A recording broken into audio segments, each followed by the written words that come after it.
ബിസ്മില്ലാഹിർ റഹ്മാനിർ റഹീം. Hello, welcome back. എന്തെൻ്റെ വിശേഷം? എല്ലാവരും സുഖമായിട്ടിരിക്കുന്നു വിചാരിക്കുന്നത്. നല്ല ക്ലൈമാറ്റാണ് കേട്ടോ. ഇപ്പോൾ പകലും വൈകുന്നേരവും ആ നേരത്തൊക്കെ നല്ല ക്ലൈമാറ്റുള്ളൊരു നേരമല്ലേ. നമുക്കൊക്കെ നമ്മുടെ ഇന്ത്യൻ അല്ലെങ്കിൽ ഊട്ടിക്കൊക്കെ പോയ ഒരു ഫീലിംഗാണ്, അല്ലെങ്കിൽ കാശ്മീരി ഫീലിംഗാണ് ഓരോ നേരവും. അപ്പോൾ അങ്ങനത്തെ വിശേഷങ്ങളുമായിട്ട് അടിപൊളിയായിട്ട് പോകുന്നുണ്ട് ഇവിടെ. പിന്നെ ഇത് ബിരിയാണി ആയിട്ടോ ഞാൻ ഉണ്ടാക്കിയിട്ടുള്ളത്. ഇതിപ്പോൾ ഞാൻ തീയൊക്കെ ഓഫാക്കിയിട്ട് ദമ്മിൽ വെച്ചിട്ടുള്ളത്. ദമ്മ് ഇതുപോലെ ഇങ്ങനെ പാനിലൊക്കെ വെച്ചിട്ട് ഞാനിപ്പോൾ ഏകദേശം അരമണിക്കൂർ കഴിഞ്ഞിട്ടുണ്ട്.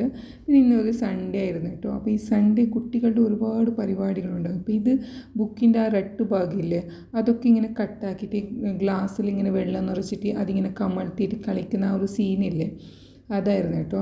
പിന്നെ എൻ്റെ ബിരിയാണി ആണെങ്കിൽ എനിക്ക് എളുപ്പത്തിൽ ഉണ്ടാക്കാൻ പറ്റി. കാരണം ഒരു ദിവസം മുന്നേ ഞാൻ എല്ലാം മാരിനേറ്റ് ആക്കി വെച്ച് കൊടുത്ത്, ചിക്കന് ഉള്ളിയും പിന്നെ എല്ലാ പൊടികളും ഇട്ടിട്ട് ഞാൻ ആദ്യം ഒരു ദിവസം മുന്നേ മാരിനേറ്റ് ആക്കിയിട്ട് വെച്ചിട്ടുണ്ടായിരുന്നു. പിന്നെ പിറ്റേ ദിവസം ഒന്ന് ചോറ് വേവിച്ചിട്ട് ദമ്മിൽ വെച്ച് കൊടുത്താൽ മതിയായിരുന്നു. പിന്നെ ഇതിലേക്ക് കൂട്ടാനായിട്ട് വെറും കച്ചമ്പർ സലാഡ് മാത്രമാണ് ഉണ്ടാക്കിയിട്ടുള്ളത്. ഫ്രൈ ഐറ്റംസ് അങ്ങനൊന്നും ഉണ്ടാക്കിയിട്ടില്ല. ഞാൻ ഈ പാനിലാണ് കേട്ടോ കറി ആദ്യമേ വേവിച്ചത്. അതേ പാനിലോട്ട് തന്നെയാണ് ദമ്മ് വെക്കുമ്പോൾ പാനിൽ തന്നെയാണ് ഞാൻ അടിയിൽ ഇങ്ങനെ വെച്ച് കൊടുത്തത്. അതിൻ്റെ മുകൾ ഭാഗത്താണ് ദമ്മ് വെച്ചിട്ട് കൊടുക്കുന്ന പാത്രം വെച്ച് കൊടുത്തത്. അടിപൊളിയായിട്ട് തന്നെ ദമ്മാക്കിയിട്ട് കിട്ടിയിട്ടുണ്ട് കേട്ടോ.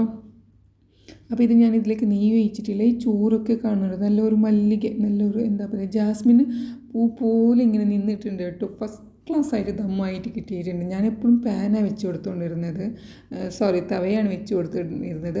അപ്പോൾ ഇന്ന് വിചാരിച്ചു പാൻ വെച്ച് കൊടുക്കാമെന്ന്. അതിങ്ങനെ ഞാനൊരു യൂട്യൂബിൽ തന്നെ കണ്ടതായിരുന്നു, ഒരു വ്ളോഗറിൽ. അപ്പോൾ ഇന്ന് ഞാൻ വെച്ച് കൊടുക്കാമെന്ന് വിചാരിച്ചത്. അപ്പോൾ അത് കറക്റ്റ് തീയൊക്കെ കൊണ്ടുപോയിട്ട് നല്ലതുപോലെ തന്നെ ദമ്മായിട്ട് കിട്ടുന്നുണ്ട്. അപ്പോൾ എന്തായാലും ഇനി മുതൽ ഞാൻ പാൻ തന്നെ വെച്ച് കൊടുക്കാൻ പോവാം.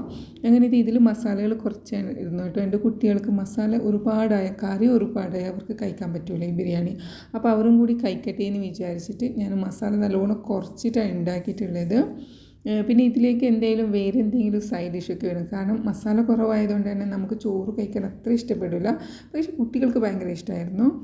ഇതിന് ഞാൻ തൈരും കച്ചമ്പറും, കാരണം കച്ചമ്പർ ഒരാൾ കൂട്ടൂല, അപ്പോൾ അവർക്കായിട്ട് തൈരും മറ്റുള്ളവർക്കായിട്ട് കച്ചമ്പറാണ് ഉണ്ടാക്കിയിട്ടുള്ളത്. പിന്നെ ഇതിലേക്ക് പപ്പടം, ചിക്കൻ ഫ്രൈ അങ്ങനെയൊക്കെ ഉണ്ടായിരുന്നില്ല, അടിപൊളിയായിന്. പക്ഷെ ഇപ്പോൾ അതൊന്നുമില്ല. അപ്പോൾ ഈസി ആയിട്ടുള്ള ഒരു ചോറാണ് കേട്ടോ. ചോറ് എന്തായാലും നല്ലതുപോലെ തന്നെ ആയിട്ടുണ്ട് കേട്ടോ. കുറച്ച് മസാല ആയാലും നമുക്ക് കഴിക്കാൻ നല്ല ടേസ്റ്റ് ഉണ്ടാവുക. വെറുതെ അല്ലേ കുട്ടികൾക്കൊക്കെ ഇങ്ങനത്തെ ചോറ് ഇഷ്ടമാവും. അത് പിന്നെ കറികൾ ഇഷ്ടപ്പെടുന്നവർക്ക് കറിയും കുറച്ച് അധികം ഉണ്ടാക്കി കൊടുക്കാം.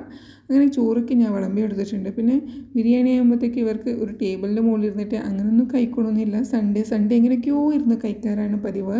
പക്ഷെ എല്ലാവരും ഒന്നിച്ചിട്ട് തന്നെ കഴിക്കും. പക്ഷേ ഒരേ സ്ഥലത്ത് ഇരുന്ന് കഴിക്കും അങ്ങനെയൊന്നുമില്ല. സോഫയിലും നിലത്തും അങ്ങനെയൊക്കെ ഇരുന്ന് വെച്ച് കഴിക്കും. പക്ഷേ ഞാൻ എന്തായാലും ടേബിളിൻ്റെ മുകളിൽ ഇങ്ങനെ വെച്ചിട്ട് തന്നെ കഴിക്കാറ്. അപ്പോൾ എന്നെ കണ്ടിട്ട് കുറച്ച് നേരമൊക്കെ അവർ അവിടെ ഇവിടെയൊക്കെ ഇരിക്കും. പിന്നെ അത് കഴിഞ്ഞിട്ട് എൻ്റെ അടുത്തേക്ക് എല്ലാവരും ഇങ്ങനെ ഓരോരുത്തരായിട്ട് വന്നോളൂ. അപ്പോൾ ഇനി എന്തായാലും ഞാൻ ചോറ് കഴിക്കാൻ പോവാം. അതുപോലെ തന്നെ എൻ്റെ ഈ വ്ളോഗ് നിങ്ങൾക്ക് ഇഷ്ടപ്പെടുകയാണെന്നുണ്ടെങ്കിൽ സബ്സ്ക്രൈബ് ആക്കാനും ലൈക്ക് ആക്കാനും മറക്കല്ല. നിങ്ങളുടെ സപ്പോർട്ട് ഒരുപാട് ആവശ്യമുണ്ട്. അപ്പോൾ എന്തായാലും നിങ്ങൾ സപ്പോർട്ട് ആക്കാനും കൺഫ്യൂസും കാണിക്കല്ലേ കൂട്ടുകാരെ. അങ്ങനെ ഞാൻ ചോറ് കഴിക്കാൻ എൻ്റെ കൂടെ തന്നെ മറ്റുള്ളവരിങ്ങനെ ഓരോന്നായിട്ട് വരാൻ പോവുക. അപ്പോൾ അവരെന്തായാലും അങ്ങനെ ആസ്വദിക്കാൻ പോവുക. ഞാനും ഇവിടെ വൈൻഡപ്പ് ആക്കുന്നത്. Take care, by.